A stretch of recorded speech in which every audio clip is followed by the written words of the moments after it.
पन्हाळा तालुक्यातील गिरोली ते केखले या मार्गावरील घाटात डोंगरावर जात असलेल्या रस्त्याच्या बाजूला दरीत वाहनं कोसळून अपघात होऊ नयेत म्हणून लोखंडी खांब उभे करून त्यावर मजबूत पत्र्याचे बॅरिकेड्स लावले होते.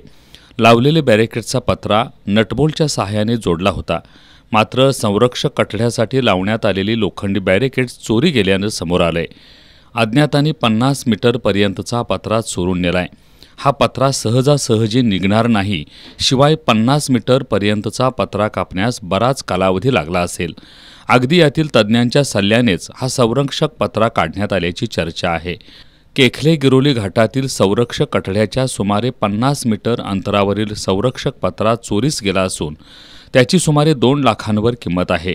सार्वजनिक बांधकाम विभाग घाटात यापूर्वी संरक्षक भिंत बांधत होता. त्यामुळे दरीच्या काठावरील या संरक्षक भिंतीची सातत्याने पडझड होत होती.